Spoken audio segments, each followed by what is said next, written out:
2022 has the highest number of crossings ever recorded.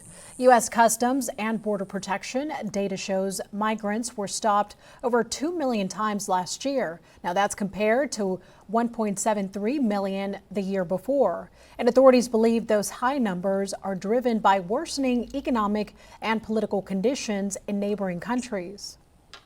The trend continued in September with more than 227,000 encounters. Fox San Antonio's Jordan Elder breaks down that data.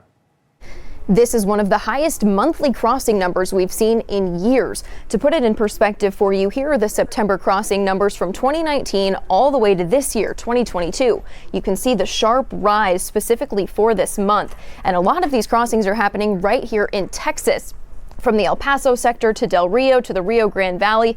Now here in Del Rio, Chief Jason Owens says these border crossings are a humanitarian crisis. It is extremely dangerous no matter where you try and cross. The best way to come across and come into the United States as a migrant is the legal way, because you're not in the hands of the cartels. You're not in the hands of the smugglers. Owens says we would usually see a decrease in crossings during the holiday season, but he doesn't predict that'll happen this year. We're also seeing changes in the trends for drug seizures. As you can see, they were down in September 39% at the southwest border. However, heroin seizures were up 73% and fentanyl seizures were down 19%.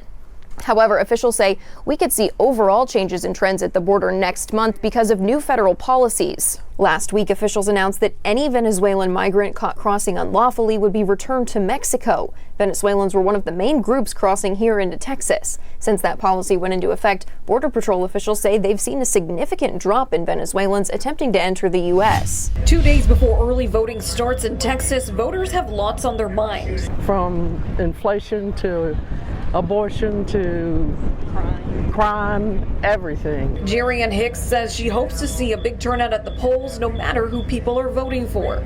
And I work the elections, and I went for a meeting this morning and I had 12 voting booths. The last time I worked it, I had 5.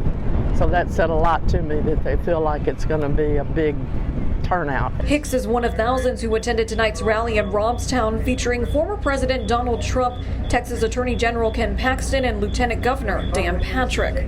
According to the Texas Tribune, Texas Governor Greg Abbott was not in attendance as he will be at a campaign event in Florida. The former president taking the stage just one day after being subpoenaed by the January 6th panel. We deserve a government that will defend our own sovereignty, secure our own land, stand up for our own families, and protect the people of our country. The former president's visit to the Coastal Bend area is generating buzz from supporters and critics alike. Only reason we're here, I want to hear Trump. In a statement, the Texas Democratic Party calls both the former president and rally, quote unquote, a joke.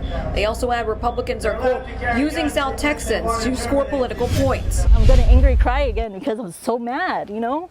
With Halloween just a week away, Norma Mercado is ready for the holiday to be over. My neighbors don't really decorate, and I see why now because this happens. For the past week, on 4 separate occasions, Mercado's favorite decorations have disappeared.